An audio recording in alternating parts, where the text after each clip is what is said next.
We are live. You are joking. I think this is it. Tom.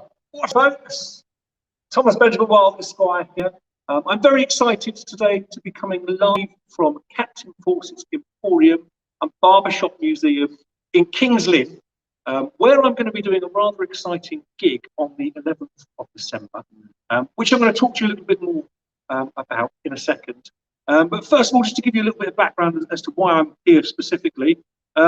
Captain Fawcett is a brand that creates gentlemen's products, particularly aimed at bearded gentlemen, with all kinds of beard washes, creams, oils, things like that, which I have been using for years. And last year, I was lucky enough to be contacted by Captain Fawcett to ask to be a brand ambassador, which means that they give me free bits and pieces. I say free bits and pieces. They give me an allotted amount of products to care for my beard in exchange for me doing things like coming to them, playing gigs, and going to events and that kind of thing.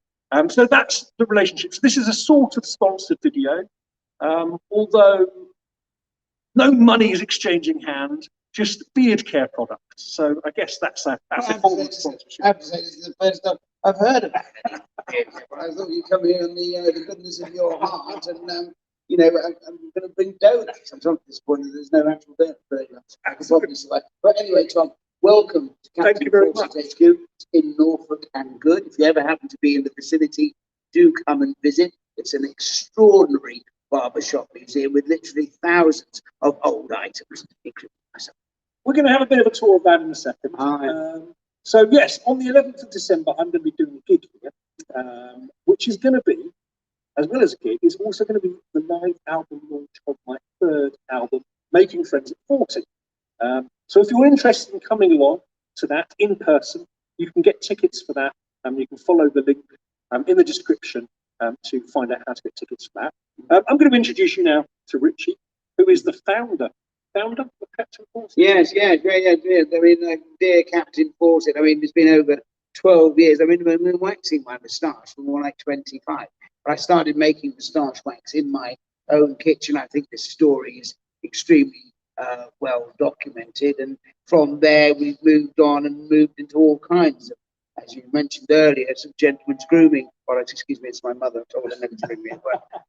I can't talk now, sorry. The thing is, the next exciting adventure is a surgical truss. Yes, we're getting some various people around because we're trying to find an optimum measurement. But it seems there's a lot of variety. However, so, I digress. You've got quite a collection. Oh, yes. I like old things. I told my wife that. That didn't go down particularly well, but there is a vast collection of ancient and various bits and bobs that illustrate the history of barbering.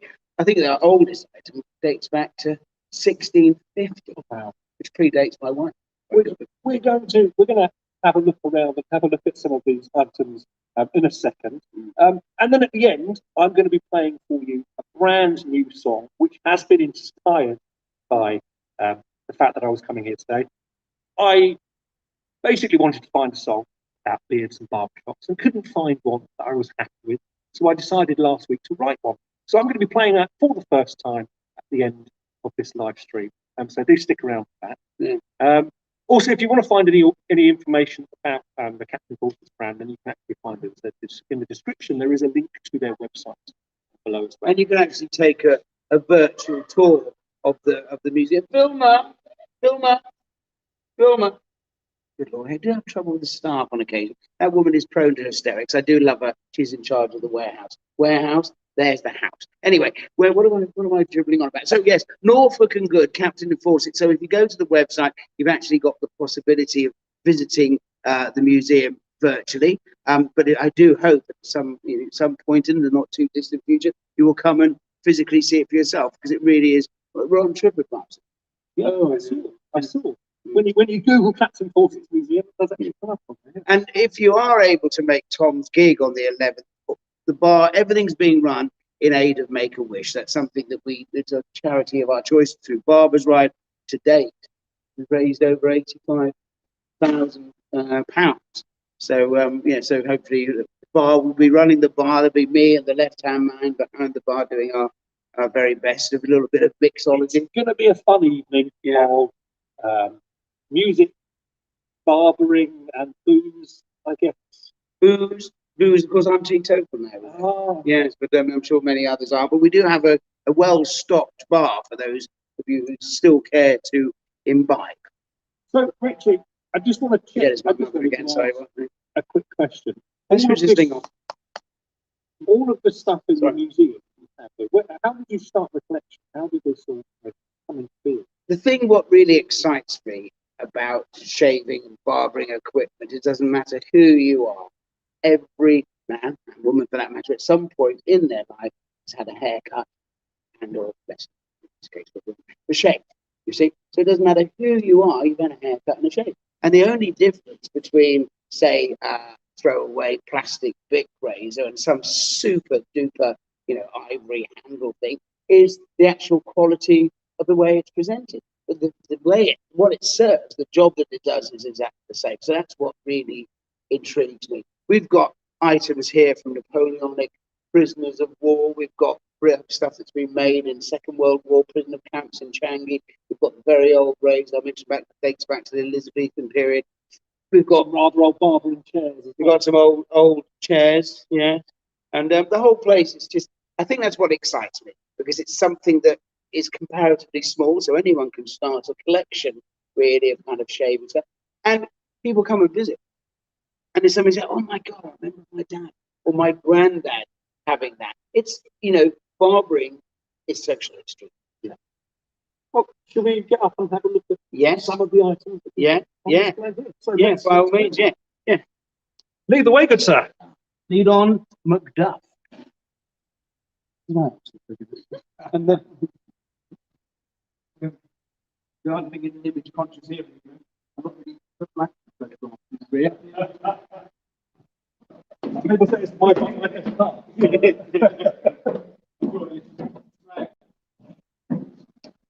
So the first thing I want to ask about is these lumps. Yeah. These shaving hats, we literally come anyway. Some of them are commemorative of either coronations or events, or some of them are literally tourist items, very popular in the 50s. You can pick these up 20, 30, 40p, but I think really what's spectacular is over 500 having that complete wall. The moustache cups, of course, are different. They were invented by an Englishman in around about 1860. And these are kind of quite collectible. They were given to young men when they came of age. Things like this. Some of these are dated, late 1800s.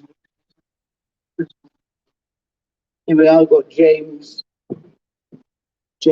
Hepburn, and that's dated 1879. There's some rather lovely. Have you got a favourite one? I like this one, because I particularly love the Edwardian period. I mean, he was king just for a few years. He was a bit of a reprobate. So this is to do with the coronation of Edward VII, and that's dated 1903. He was due to get married the year before. There was some delay. So the really bad stuff, the year it was meant to be, just 1902. But I'm sure some historical people, they will have a clearer idea and will be writing in to say the man's a gibbering idiot. Anyway, here we are. But this, some of the stuff here. Ooh, this is really the camera there. Oh, the camera, be careful of that. Yes, the camera never lies. Oh, I think we'll have that set up for later. Oh, I'm sorry. Right. Some of the back. Right. Where were we? So some of the stuff here is really, really rather special. This razor here, which you can't really see, I will bring it out. Dates from 1650. Still actually got an edge on the blade. Oh, wow. It's actually got Cutler's poetry in it. As good as it ever was, and it talks about. I have a look. Yes. Isn't that beautiful? I'd rather you didn't spring it. It's still got a spring. It still works, and the blade still has an edge where it's beginning. To crumble. I mean, that's phenomenal. That's amazing. There's a book, a famous book on razors, and he's got 2 examples in there, but they're completely corroded, and they're found in the River Thames. This was found in the back of a cabinet behind the drawer. The various other keepsake. So it'd probably been stashed there. Could have been stashed there 2 or 3. Where did you go for all these? Well, people now know I collect this stuff, and will contact me and say, "Well, what's found this?" But this is interesting. These were beautifully made by Napoleonic French prisoners of war, based in the UK. This is called a double blade butterfly. So that's dating from, I don't know, very early 19th century. There's social history. We've got razors here that are made from ivory. You can't even buy or sell ivory now. We've got things from pressed horn. Social history. Here we are. So this is really interesting. Ray Tulipan doesn't say too much. Quite a rough and ready. This is interesting on the back. Concert party. There's another one here with the same name. Ray Tulipan on the back, and Changi. Now this came with a letter. This is what I was talking about earlier, doing social history. This letter, and the letter originally was addressed to Geoffrey the Barber, Marketplace, Romford. And the letter goes on to say, the very crude razor was made from material found on a rubbish heap in Changi, prisoner of war camp, Singapore. It was given to me by Ray Tulipan, the maker, and it was his first attempt. He assured me that for many months he used it for many months. Later, he was able to make passable copies of well-known makes and barter them for food, etc., with the local Chinese prisoner of war guards, or whatever you call it. I met him at the ship's hospital when I went sick, and he gave them to me when he learned I was the ship's barber. Our ship was the first troop ship to enter Singapore after the atom bomb dropped on Japan. So this is just hugely interesting. And in fact, we did a social media post. Brian actually researched. We found a photograph of Ray Tulipan. He was like an Australian soldier. So many things here. Tortoiseshell. This is quite an interesting item, because we're both bearded. Peter the Great went to Europe, and of course fashions moved, don't they? Yeah. What happens initially, say, in England? I mean, it's still a great fashion setup. We'll slowly move, east, and fashions will come, and then we'll be doing something else. And at the time beards had moved across into Russia, they were no longer the fashion in the UK. And Peter the Great visited and saw that the Europeans didn't have beards, and he thought this bit archaic. So he thought, what he'd do, he'd go back and he'd tax the beard. So this is a copy, whatever you call it, of a beard token, which actually, if you had to produce it, otherwise you'd be put in jail for not having a token to say that you paid the tax to be able to wear your token for my beard. Yeah. That's brilliant. Yeah, but I mean, there's all kinds. I mean, you really need to see this stuff yourself, because I mean, there's so much stuff here. This is the thing. There's so much stuff around this museum that actually you could probably get lost here for.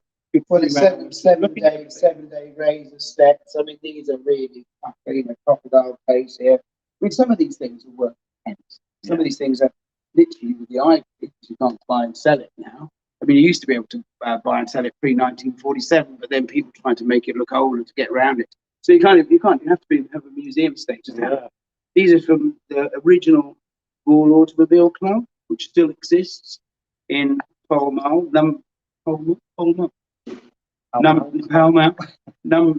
1 to 7. Some of course are actually have the dates on them. So how are we doing on time? We do, I think so. We've got kind of this these chairs and stuff here as well, haven't we? Well, what I've done here is set up tableaux. So it's a bit like, so here we've got the campaign furniture. So in the days when, really interesting, that there was the last great British beard and moustache was around about 1850. And if you look at the old Punch cartoons, they refer to the beard and moustache. Yeah. And it was the soldiers who'd come back from the Crimea. It was so cold, they all grown really great beards. And of course, they were considered, as soldiers are today, of course, as heroes. And so the citizens wanted to emulate that, so they all grew their beards. But going back to the army, so in those days, if you were an officer, so here we've got the guy bringing his shaving water, and there's a guy actually shaving using his guard's breastplate as a mirror.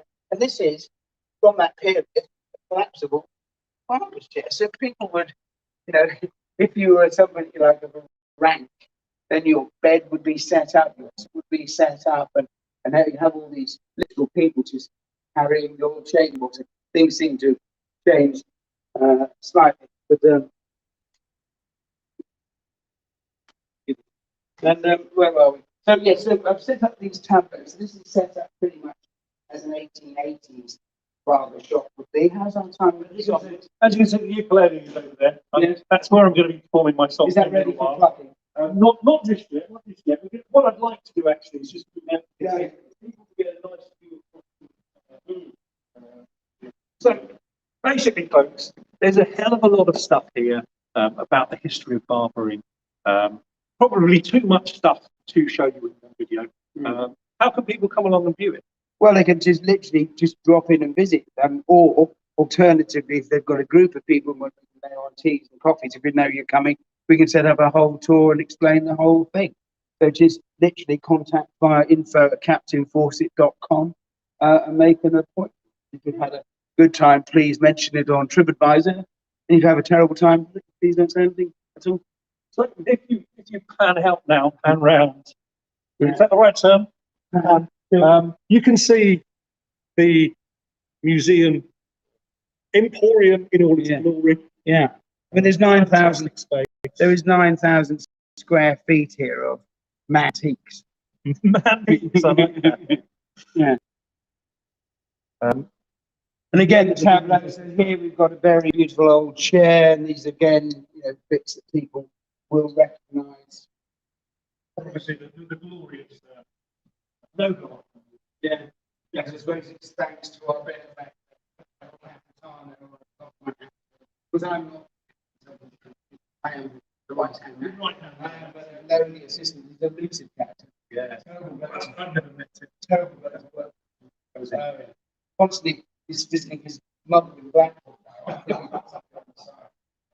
Anyway, but here again, this is set up as a kind of 70s style, 60s, 70s style option. Very interesting design got stuck in the 30s because of the Second World War, which affected all nations. Then basically, everyone was involved in war reparations. There was no money really to change any design. So you still ended up with 30 designs that creeping into the early 50s. And it was only really with the 50s, the latter part of the 50s, with the space race and all that stuff, that stuff started evolving with electric razors and moving into that kind of space idea, Sputnik kind of stuff. But I mean, this is a barbershop that many people would in their 40s and 50s would recognise being dragged along by their ear. Because I remember barbershop looking like this, but much more tattered. Yeah. And so actually it was kind of babies when I was growing up, going along to barbers, and this wouldn't have been as clean. No, but we did actually recover that. We actually reprogrammed the chair in such a terrible state. I very nearly left it in the barbershop. There's only a friend of mine called Johnny Hampton. I was over there, Johnny, who actually suggested that we rescued it. But of course, the famous thing was the one-liners, something for the weekend. This is from a Norwegian company I know, a guy's called the Angry Norwegian. And on the thing here, it actually says it's a bit of a promotional item. They've never been used, honestly, officer. A beard is nature's way of saying, let's fuck. So, anyway, I've got 4 left. There we go. And I've had 4 for some years. So, obviously, that's not working. So, but that's the space. So that's the museum. And just to let you know a little bit about Captain Fawcett's products, I've actually got some favourite products. I really enjoy the beard shampoo. I use Captain Fawcett's beard shampoo. 30% beer. Beer with the beer in it. Yeah, 30%. Just put it on your face. Yeah. And I also use the Maharaja beard oils. Yeah. And the Maharaja is a comparatively recent endeavour with my pal Viraj Singh, the London Geographer Company, and we've since produced a fragrance, and it's gone through the roof. It's sold into about 48 countries. There's a great little advert as well, which was directed by young Brian, who's actually operating the camera. She got a first in filming, and she's now responsible for the majority of the films. She's veritable gold mine. Sometimes actually won't claim us. Anyway, where are we? Okay. Brilliant. So Yeah. so Yes. that's the museum, and that's a little bit about the products that I use for Captain Fawcett. So we're going to take a little wander back up now and get set up, because I'm going to sing you a brand new song that was inspired by my trip here. The thought of my trip here, which I was so happy with. I'm including on my third album. If we wander along, which is being launched and played for the first time on December the 11th. We've already said that before. December the 11th. December the 11th. If you're interested in coming here to this fantastic... Yeah, get tickets via the things on the website, and all proceeds are going to Make-A-Wish. Here we go. Oh, please. Let's go. Let's go. Another weird shot.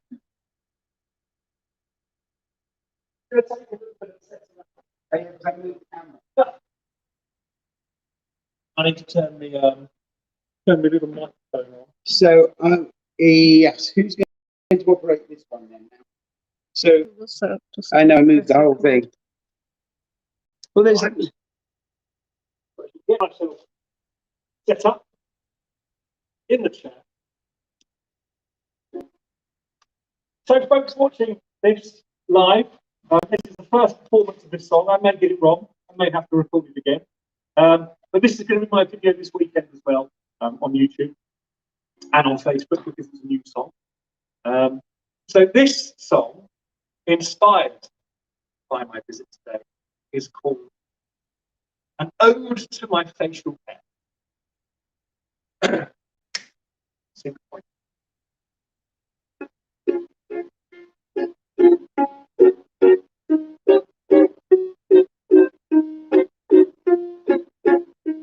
My facial hair is much admired. It causes folks to swoon and sets their hearts a-fluttering each time I start to croon.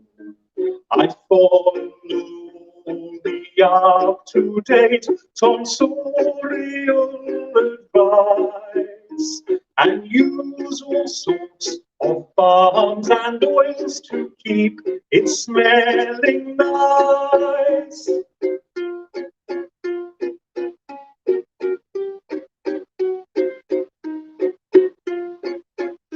My facial hair makes my jaw look strong and hides my double chin, though it can make me look toothless if I crack too wide a grin. It states that I'm intelligent, mature, wise, and sincere, and I gain a second moustache when I try to drink a beer. Hey!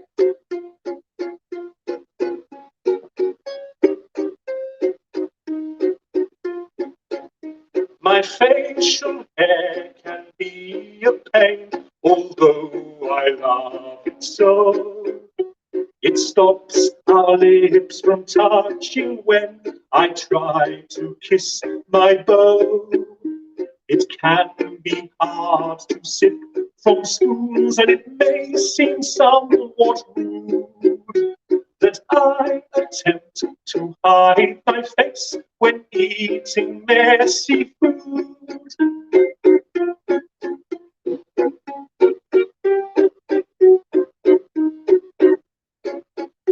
My partner loves my facial hair. She smiles at it with pride. The one time that I shaved it off, she looked quite horrified. She said my smooth and boyish face was just too much to bear, and if I shaved it off again, she'd leave me then and there. Hey, bravo! Thank you very much indeed. Thank you very much indeed. So, brand new song there, inspired by the fact that I'm doing this show here, Captain Fawcett's Emporium and Barbershop Museum. Gig is happening on the 11th of December as part of my third album launch, Making Friends at 40. If you want to get hold of tickets, then you can follow the link below in the description. and you can click through and actually buy tickets there.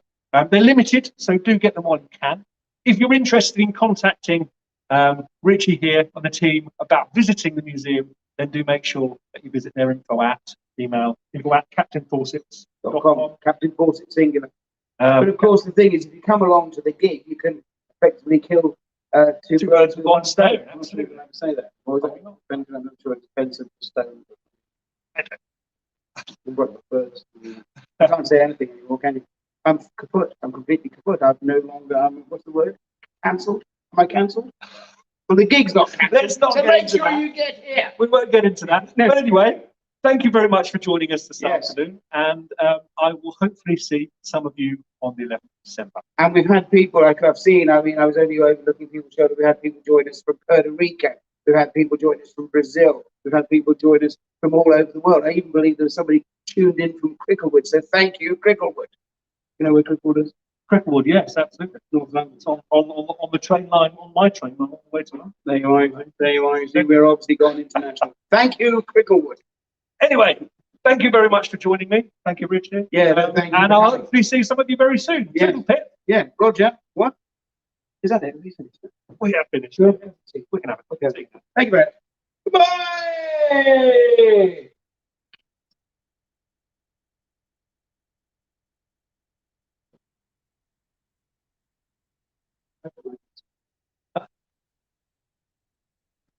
Are we done?